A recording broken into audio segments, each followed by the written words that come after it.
Eh bien bonjour tout le monde, on se retrouve pour une toute nouvelle vidéo. Nous sommes au Futuroscope, un parc que je n'ai pas fait depuis 2 ans. Et oui, mais pour un événement particulier, puisqu'en effet Parc Actu organise aujourd'hui sa remise des prix pour les meilleures nouveautés, meilleures attractions de France, etc. etc.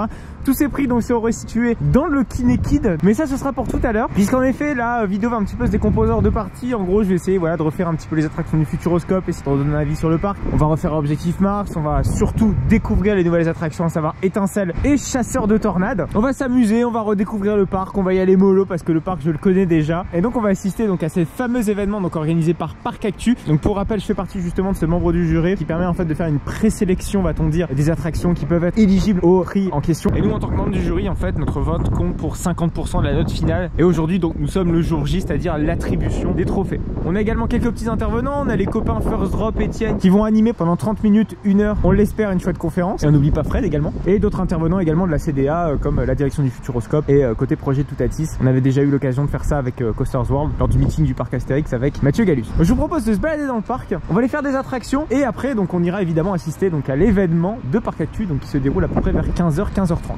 Je voulais faire un point un petit peu sur la façon dont les prix sont remis quand même aux attractions de manière générale. Il n'y a pas que Parc Actu qui fait ce genre d'événement. En tout cas, Parc Actu le fait pour la France. C'est vrai qu'on n'a pas d'autres organismes francophones. Mais ça existe également en Allemagne. Il y en a Parc Scout qui fait également la même chose. Des awards sont également attribués à l'IAAPA, l'Euro Attraction Show. J'avoue qu'à l'échelle mondiale, c'est assez bancal parce qu'il y a tellement d'offres qu'il est réellement compliqué d'élire la meilleure nouveauté. En l'occurrence, chez nous, ça va, c'est pas trop compliqué parce que généralement, les nouveautés sont assez évidentes à juger en tant que telles. Voilà, je pense aucun doute sur le fait que Toutatis va recevoir énormément de prix aujourd'hui. C'est bien normal. Par contre, ce que je remets en question, c'est la façon dont les prix sont attribués de manière mondiale. Moi, je me souviens qu'en 2016, Pulsar avait été élu meilleure attraction du monde alors que la même année avait ouvert Taron. Non mais vous voyez, enfin, ça n'a absolument aucun sens. C'est tout de suite des situations qui peuvent être moins fréquentes à l'échelle comme ça nationale. Mais je demande entière confiance à Parc Actu, mais on va voir donc à qui seront attribués les prix à la fin de cette journée.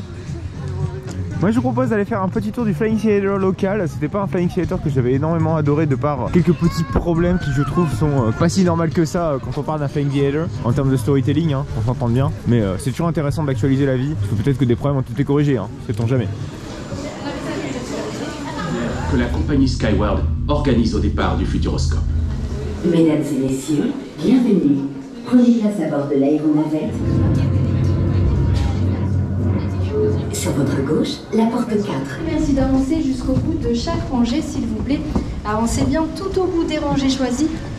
Mon extraordinaire voyage s'est refait et sincèrement j'avais des moins bons souvenirs auparavant. Bon, bien sûr on est loin d'un Flight of Passage, on est loin d'un Voletarium à Europa Park, je préfère largement Voletarium. Mais ça va, c'est un bon simulateur. Bon, ce qui est dommage, c'est en fait tout ce qui se passe avant et après, on va dire. Même la musique elle est très frustrante. Dans l'ensemble ça reste pas mauvais, mais ça pourrait être mieux fait. Surtout qu'il y a de bonnes idées dans cette attraction. Typiquement par exemple les 2 pré-shows en fait qu'on vous présente avant, on n'y croit absolument pas parce qu'il n'y a pas de véhicule en mouvement quoi. Il n'y a pas de mouvement, on pourrait faire un petit peu comme dans Rise of the Resistance, c'est-à-dire un vrai véhicule voilà, qui part en mode centrifugeuse pour faire croire à l'illusion en tout cas d'un véhicule en mouvement. Ça pourrait être une idée, mais bon malheureusement ça c'est trop tard et les contraintes malheureusement foncières du Futuroscope font que je peux comprendre que ce soit vraiment très compliqué de caser tout cela. Mais bon, c'est eux qui ont fait le choix également de conserver ces structures assez alambiquées que peut proposer le bâtiment. Je pense que vous l'aurez remarqué, hein, tous les bâtiments du Futuroscope sont assez uniques. C'est vrai que c'est une architecture assez particulière le Futuroscope. Ils veulent le conserver, c'est leur choix, mais du coup tout de suite le budget explose à cause de ça. C'est problématique, mais c'est un choix.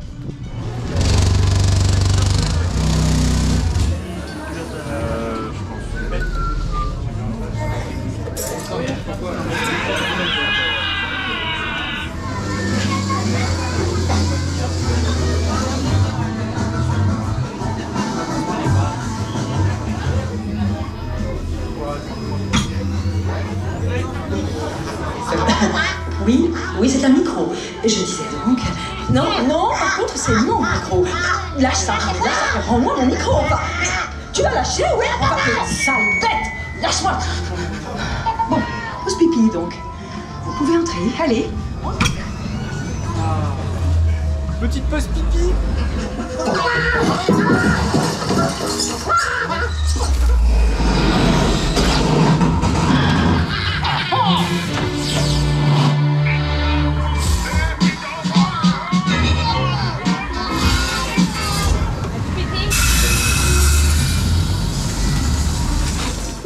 scanner et se voir. Ah, c'est quand même fun cette attraction. Par contre la poissonnière à la fin, je sais pas si elle était vraiment très utile. Entre temps il y a eu du changement au Futuroscope puisque Sébastien Loeb Racing Experience a été complètement fermé. Faut dire que cette attraction c'était la pire VR que j'avais pu faire. L'histoire était vraiment pas terrible, c'était sauver le monde pour sauver le monde. Sébastien Loeb, voilà c'est bon hein. Et on sent que le parc là aujourd'hui il est pas excessivement plein. Pourtant il y a quand même 60 minutes à Objectif Mars, 60 minutes à Chasseur de Tornades. C'est quand même pas mal hein. On va aller faire Danse avec les robots. Il y a une petite nouveauté sur Danse avec les robots, c'est que désormais on a des nacelles de 3 personnes et surtout une single rider, et ça c'est quand même vachement intéressant. Donc là vous le voyez, on a donc la version 3 places et la version 2 places qui est juste ici. Mais la salle elle est pas si grande que ça hein, parce qu'il y a des miroirs si vous voulez qui donnent une effet de profondeur assez intéressant, ce qui est assez astucieux.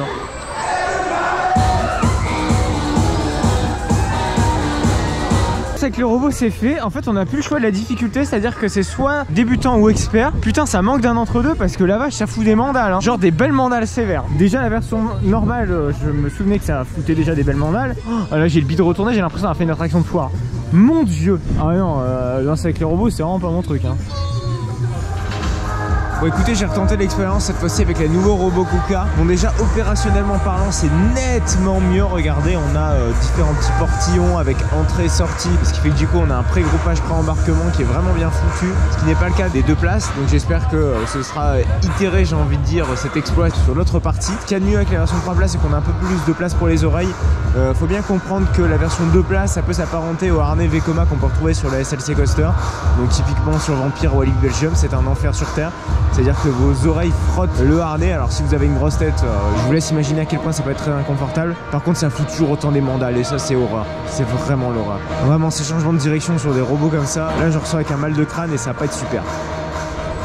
On est parti donc pour faire la nouveauté de l'année, c'est Étincelle. Il remplace l'âge de glace. On avait fait l'âge de glace hein. C'est vrai que c'était pas un ciné 4D très terrible. Donc là ça a un peu évolué. Visiblement c'est sur un personnage voilà, qui a été inventé complètement donc, par le Futuroscope. Et ça c'est intéressant.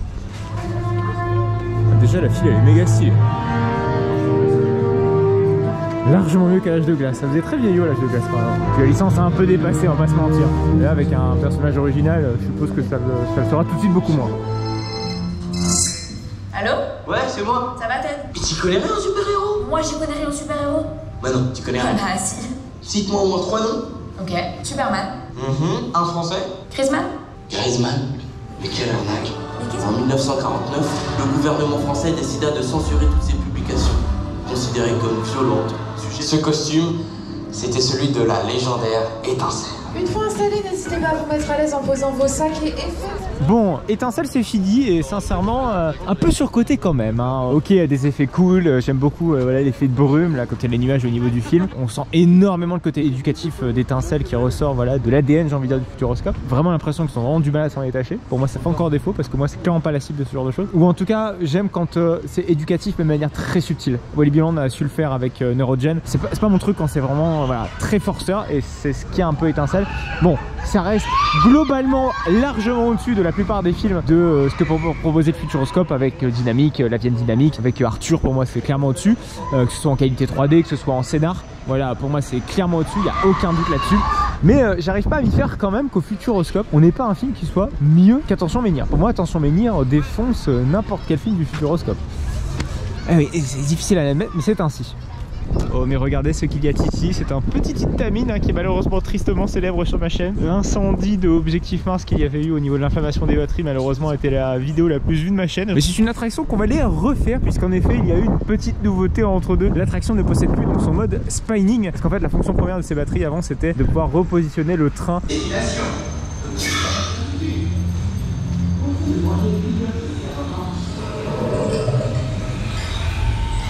Cette attraction présente d'importantes forces d'accélération.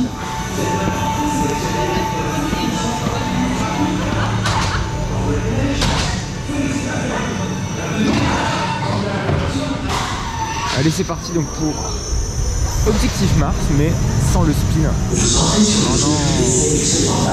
Il n'y a même pas un spin. C'est vrai qu'avant on avait des petites forces sympas ici. Il faut se tourner la tête en plus. Et dans l'espace, pas très vous ne serez plus protégé des rayons du soleil. Parfait, tout le monde est là. Passons maintenant au test des champs magnétiques. Et puis d'éclair. Ah d'accord. rapidement qu'avant. Hein. Enfin, je me souviens avant, là on passait beaucoup plus vite sur les effets de pré-show. Oh là là. C'est quoi ce lancement? Ça fait bizarre. Hein.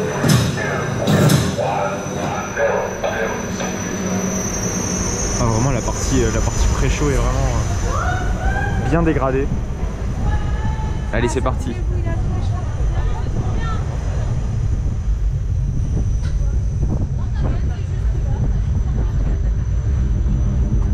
Donc on est parti pour le petit lawn chapineux.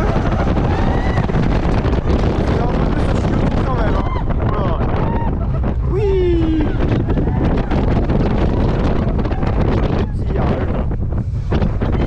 On va passer sur le second launch rapidement.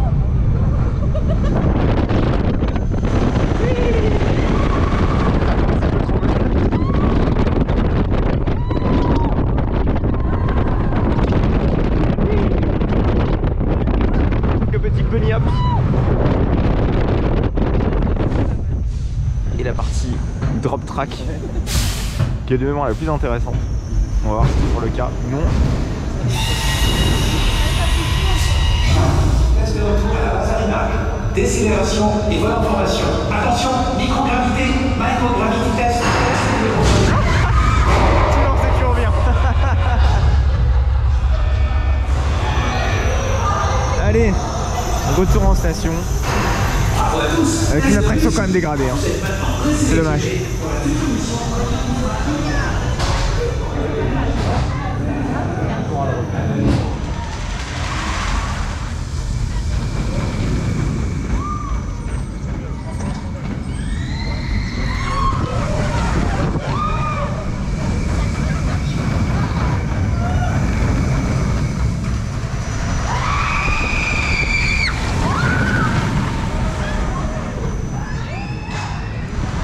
Là, mais qu'est-ce qui se passe là? C'était prévisible qu'Objectif Mars soit en mode dégradé. Bon, je m'attendais évidemment à que la rotation ne fonctionne plus, donc ça je le savais. Par contre, le fait qu'il passe vraiment très lentement au niveau des arcs électriques, c'est beaucoup trop lent du coup. Enfin, du coup, il se passe pas grand chose et c'est pas forcément super intéressant. Du coup, c'est vrai que j'avais oublié, mais la première rotation au niveau du premier virage qui permettait voilà, de faire une genre de petite centrifugeuse, machin, il y avait des petites sensations assez sympas. Derrière, on pouvait être vraiment face aux scènes. Ouais, sans ça, les effets, on va dire, pré-show on-ride sont vraiment moins ouf qu'avant.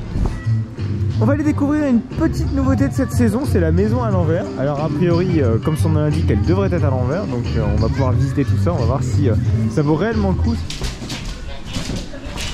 Oh, putain, ah oui, c'est vraiment déroutant. Par contre, c'est du meuble Ikea Ever. Putain, c'est vraiment stylé, hein. Il y a quelques petits clins d'œil au parc du Futuroscope, avec notamment une pub du chasseur de tornades. Donc là on est dans la chambre, enfin techniquement on est au plafond. Par contre j'ai jamais vu un plafond avec des plaintes et du plancher. Tu fais comme Michael Jackson, regarde. Tu peux faire Oh là, je marche plus très loin moi.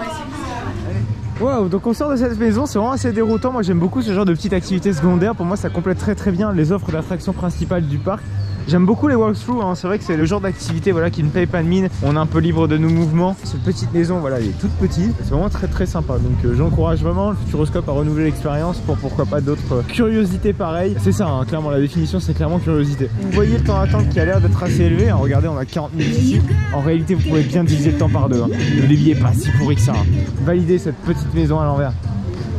Il est temps d'aller faire donc chasseur de tornades. Chasseur de tornades, c'est une nouveauté assez récente quand même que le parc du Futuroscope nous a pondu. C'est vrai qu'elle a reçu plusieurs prix, ce petit chasseur de tornades. Et donc je serais hyper curieux de voir ce que va donner ce truc là. Parce que ça peut annoncer un peu ce que pourra faire Efteling très bientôt avec Danse Macabre.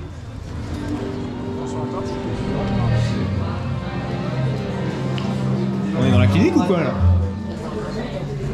Ou au mois de mars. Ah, la file elle est belle. C'est vrai que dans le style ça fait très le tour. Dans la qualité.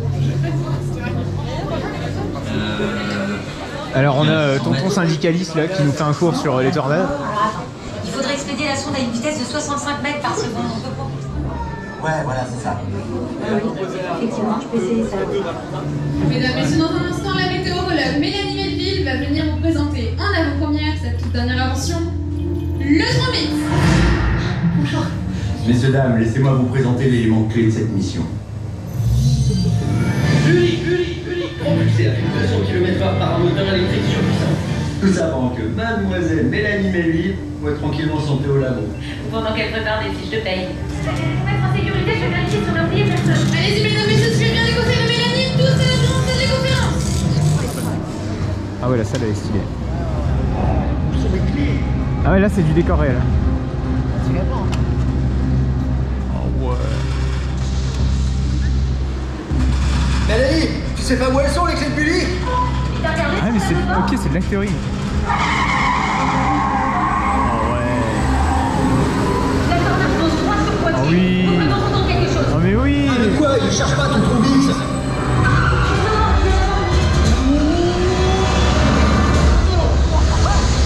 Dans le salon? Suzy! Oh, viens là, m'appelle bien. Mais oui, tout va bien aller. La plateforme tourne bien, hein. Ça se voit pas trop à l'image mais on tourne.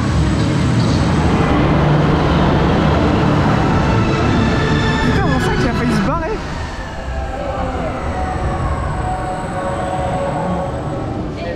Ah ouais, l'attraction est très belle hein. Le film est vraiment parfait. Les jointures des écrans on les sent pas du tout hein. J'ai vraiment prêté très bien attention. Bah écoutez, on ressort de Chasseur de Tornades et je suis assez impressionné vraiment par la qualité de cette attraction. Le Futuroscope ne nous avait pas habitué à une attraction aussi qualitative hein. Vraiment pour moi c'est clairement l'attraction la plus qualitative clairement vraiment du parc. Bordel, ils ont enfin compris que arrêter d'utiliser la 3D à tort et à travers parce que ça n'a absolument aucun sens.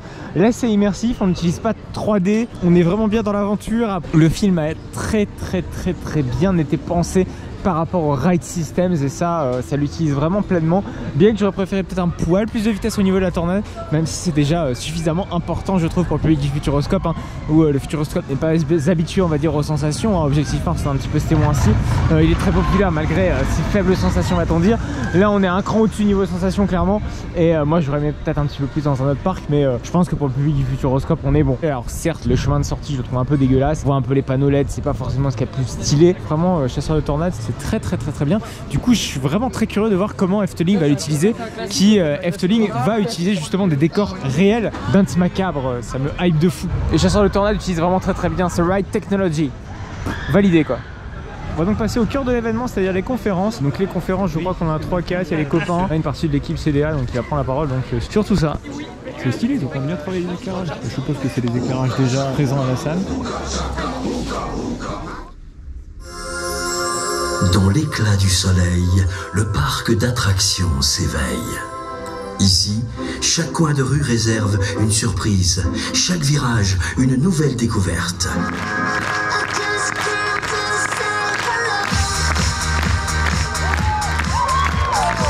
Bonjour à toutes et à tous. Très bien, eh bien, on va t'écouter, nous expliquer tout ça en détail. C'est parti. En février 2024, on va commencer la saison avec un nouveau spectacle dans la salle qui avait précédemment les Mystères du Cube. C'était un spectacle avec beaucoup de nouvelles technologies. Donc après février, donc pour le printemps, donc, on va créer un nouveau quartier à Futuropolis. On va avoir 3 nouveautés. Une balançoire, si on peut dire simplement, donc, fabriquée par Art Engineering. C'est le modèle Wild Swing qui existe déjà dans 2 parcs en Allemagne et en Autriche, donc ça sera la première en France. Donc ça c'est une des nouveautés qui va arriver au niveau de Futuropolis. Je pense que vous l'avez forcément vu en passant à l'entrée, un énorme bâtiment avec une tour de toboggan. Donc là vous voyez un peu le plan global du projet, donc c'est un projet quand même à 57 millions d'euros. Mais du coup tu dis 57 millions, mais en fait vous auriez pu acheter 2 fois Toutatis. C'est une très belle attraction Toutatis, mais qui n'a pas sa place au Futuroscope. Est-ce que tu veux nous parler de Bermude? C'est un projet un peu hybride entre un flume et un coaster. Donc là vous voyez le prototype qui a été, bon, on a tourné ça, enfin c'est moi qui nous a fourni les éléments qu'on a été voir il y a déjà maintenant 2 ans qu'on a choisi le projet. Et donc l'histoire, on est sur le triangle des Bermudes, donc vous voyez un parcours de 450 mètres de long à peu près, qui va durer à peu près 5 minutes. On va traverser différentes zones. Donc 5 minutes de ride c'est quand même vraiment énorme. C'est très généreux. Exactement, on est sur des embarcations de 8 personnes, où on va essayer d'aller secourir des personnes qui sont perdues dans le triangle des Bermudes. On va monter un peu dans une savane, etc. Parce que l'avantage de ce flume, c'est qu'on peut quitter l'eau et donc rouler sur, tout simplement dans une zone enherbée ou en terre et descendre un rafting. Donc là, on a travaillé avec des vraies zones de rafting artificielles, comme il y en a sur Paris. Donc on va vraiment avoir une descendre en rafting et terminer en fait dans un bâtiment. On va rentrer en marche arrière avant d'embarquer dans l'ascenseur qui nous fera la grande descente finale. Sébastien Loeb vient de fermer. Oui. Est-ce qu'on sait ce qui va se passer après? Pas du tout. Pas du tout. On va commencer à y travailler. Il est l'heure de passer à la séquence suivante. Vous êtes des passionnés de parcs d'attractions. Il y a certains passionnés qui ont décidé de l'exprimer sur les réseaux sociaux, qui ont décidé de le présenter au grand public. Je vais inviter sur cette scène, mesdames, messieurs, Frédéric de Frépertuicity.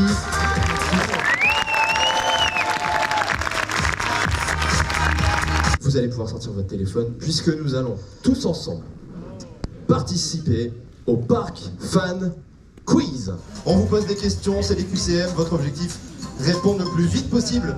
Plus grand spectacle nocturne du monde, chute de coaster la plus inclinée d'Europe, plus grand nombre d'airtime au monde pour un coaster d'acier. C'est terminé, oui, il fallait tout choisir. Donc ceux qui ont tout retenu marquent un maximum de points. Cette tension. J'adore cette musique. Quelle équipe est arrivée en première place? Je veux un tonnerre d'applaudissements pour la team. Attention, changement de place, la team First. La team First qui passe en première position. Nous allons tout de suite afficher le classement individuel. Attention, ça va bouger. Nous avons Jules en première place. Applaudissements pour Jules. Salut Mathieu, comment tu vas? Bah ça va très bien et toi? Ça va très bien, je suis ravi de t'accueillir. C'est un petit peu chez toi, je crois, cette salle. Est-ce que tu peux nous en dire un peu plus? Il paraît que c'était un de mes projets quand j'étais chef de projet au Futuroscope et qu'on avait converti pour pouvoir accueillir des séminaires, des conventions, des événements comme celui-là. C'est une attraction qui n'est pas encore validée en EN 13814 dans la dernière version, donc c'est la norme manège. Et donc il fallait complètement refaire la réingénierie totale de l'attraction. Et les retours qu'on avait de nos confrères, et vous avez pu voir celle de Movieland n'est pas restée très très longtemps en Italie. Voilà, donc ça nous a fortement découragés d'aller. Ça c'est ce que je vous disais, c'est on vole mieux le ventre plein, donc un petit kebab avant Osiris, on sera pas mal. Est-ce que c'est aussi une pré-annonce ou est-ce que c'est pour faire joli? Non, c'est un panneau qui a été posé il y a très longtemps. On en reste là. On en reste là, ça marche. On peut s'attendre après un Toutatis qui plaît aux coaster fans à vouloir contenter les familles, comme ça avait été fait pour Pégase par exemple? Oui, c'est à peu près sûr, la prochaine grosse attraction, elle sera familiale. Ouais. Si on regarde un peu les sensations qui sont vécues, on a déjà fait de l'avant et de l'arrière avec Pégase. Est-ce qu'aujourd'hui il n'est pas temps de tourner un peu? On n'a pas de spinning coaster. Ok, donc un spinning qui tourne, sachant que vous aimez bien Gear Slower, on pourrait imaginer chez les copains Pupsaco le Viking. Je sais pas, qu'est-ce que vous en pensez? En tout cas, tu maîtrises bien le raisonnement qu'on peut avoir. C'est avancé, hein. Mais à nouveau, 3 petits points. On s'absente pendant quelques minutes. C'est le moment toilette de parc, donc allez-y. Voilà.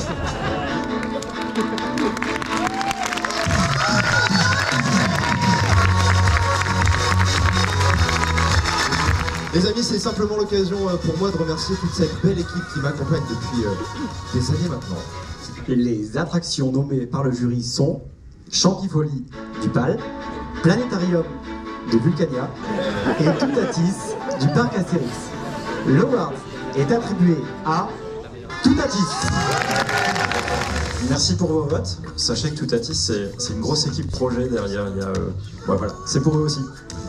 L'award est attribué à Peur sur le parc, au parc Astérix. L'award est attribué à...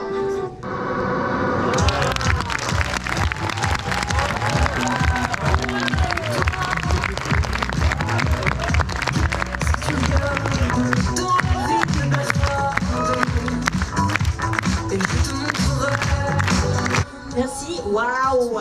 Merci beaucoup pour ce prix. Oh, merci. Festival Toutatis. Et le grand gagnant est le Puy du Fou avec le Nid et l'étoile.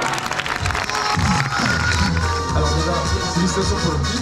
Les roller coasters nommés par le jury sont Alpina Blitz de Nigloland, Mystique de Walt Disney Rhône-Alpes, Osiris du parc Astérix, The Monster de Walligator Grand Est et enfin Toutatis du parc Astérix. L'award est attribué à Toutatis. Quelles sensations ont été privilégiées lors de la conception de ce roller coaster? Airtime. Merci beaucoup, bravo. Donc les parcs d'attractions nommés par le jury sont le parc Astérix, Walt Disney Studios, le Futuroscope, le parc Disneyland, le Puy du Fou. Et l'award est attribué au parc Astérix.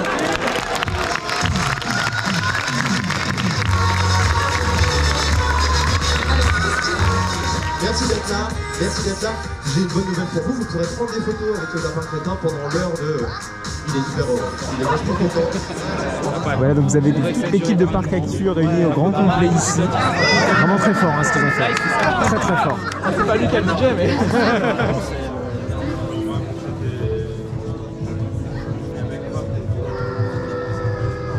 C'est l'heure du briefing concernant donc l'événement Park Fan Awards. Vraiment, c'était nickel, incroyable. Vraiment, je ne pensais pas que l'événement allait être aussi qualitatif dans le sens que réellement, on sent qu'il y a eu de l'entraînement, il y a eu de l'écriture dans les textes. Vraiment, vous l'avez vu, hein, il se passait toujours quelque chose. Et ça, c'est super intéressant. Vraiment, on sentait beaucoup de professionnalisme. La qualité, en tout cas, des échanges avec les intervenants était vraiment amplifiée. J'ai pas beaucoup filmé l'intervention de Fred, First Drop et Etienne. Je n'aurais pas arrivé en tout cas à faire un montage correct et à savoir quoi vous montrer exactement. Donc c'est pour ça que j'ai fait l'impasse dessus, je m'en excuse les copains. Mais au-delà de ça, l'événement a été géré d'une main de maître, le Futuroscope a vraiment beaucoup donné les moyens. Le Kinekid est vraiment une salle assez bien foutue pour le coup, avec énormément de place assise, on est au chaud, ce qui est rare, hein. C'est vrai que les parcs d'attractions qui possèdent des salles chauffées comme ça, très confortables, avec des sièges comme ça rembourrés, c'est incroyable, excellent. On en redemande très clairement de ce genre d'événement, moi j'encourage vraiment. Là vraiment, ils ont donné une grande crédibilité à cet événement, c'est un grand pari qu'ils ont fait hein, de lancer ce genre de choses, et derrière ça paye. À chaque fois qu'il y a une restitution de prix, on avait quelqu'un du parc en question qui était là pour pouvoir le récupérer. Ça c'est très intéressant. Donc moi j'encourage vraiment Parc Actu à continuer ce qu'ils ont fait, à faire une seconde édition. Tous les retours sont extrêmement positifs. C'est très différent de ce que fait Coasters World, puisque là très clairement on est bloqué avec le groupe. C'est assez points positifs et négatifs sur les deux points. J'encourage les deux à les continuer. Bien que ça puisse paraître un petit peu redondant si vous voulez avec les interventions de Mathieu Gallus côté Coasters World et côté Parc Actu, ça reste très différent en termes d'approche. Là où c'était très spontané chez Coasters World, là on était sur beaucoup plus des choses écrites qui valent ce qui valent. D'ailleurs c'est le point peut-être négatif que je pourrais donner à l'événement, c'est que ça manquait peut-être un petit peu de spontanéité, mais il y avait quand même pas mal de surprises avec étincelles, mais c'était génial hein. Mais je peux très bien comprendre qu'écrire quelque chose c'est beaucoup plus rassurant, que ce soit des deux côtés, et derrière aussi la qualité en ressent. Mais ne pas hésiter voilà dans l'écriture à laisser place parfois à l'improvisation, ça peut être extrêmement drôle. D'autant plus qu'on aurait aimé quand même avoir un petit peu plus de temps de parole au niveau du public. J'ai pas posé de questions parce que je n'ai pas de questions particulières, peut-être grâce sans doute à l'écriture qui était déjà excellente. Voilà, c'est donc la fin de cette vidéo au Futuroscope à l'occasion des Park Fan Awards. Merci à vous de m'avoir suivi, merci à vous également d'avoir vu cette vidéo. Encore une fois, grand bravo aux équipes de Parc Actu, grand bravo aux équipes du Futuroscope et à tous les parcs qui se sont déplacés pour cette journée. C'est très intéressant. Le Futuroscope, ça reste un parc qui ne me touche pas vraiment parce qu'il y a encore trop ce côté éducatif qui est présent. On l'espère que ça s'améliorera avec le temps et j'espère que Mission Bermude va tout de même un petit peu essayer de contrecarrer les défauts que je peux trouver au Futuroscope. Vous voyez, l'entrée est quand même en travaux, il y a quand même des choses qui bougent encore au Futuroscope, c'est intéressant. On l'a bien vu dans la présentation. Donc n'hésitez surtout pas à liker, à commenter, à me dire ce que vous pensez du Futuroscope. N'hésitez également surtout pas à vous abonner à cette chaîne puisqu'on va se retrouver à Disneyland Paris la semaine prochaine. Disneyland Paris, ça fait 11 ans que je n'avais pas visité ce parc et je peux vous dire que mon avis est assez tranché là-dessus. On va visiter évidemment d'autres parcs d'attractions pour leur saison hivernale et il y aura de quoi dire. Donc je vous invite vraiment à vous abonner à cette chaîne pour ne pas manquer les vidéos qui vont suivre. Vous avez également la possibilité de me suivre sur mon compte Instagram parce que c'est là où je poste vraiment des stories quand je suis en direct dans les parcs d'attractions. Si vous aimez les meetings, vous allez forcément adorer les meetings Coasters World. C'est vraiment très intéressant. Moi je vous invite vraiment à aller voir la vidéo de l'année dernière sur Phantasialand. On avait vraiment bien rigolé, on a eu des quick pass pour Taron, on a fait les cons. J'ai envie de dire que c'est les meetings Coasters World. C'était l'année dernière, c'était pendant la Wintertrom, il y avait neigé, c'était absolument sublime. Je vous invite vraiment à cliquer sur la droite. Il ne vous reste plus que quelques secondes pour aller voir la vidéo du meeting à Phantasialand.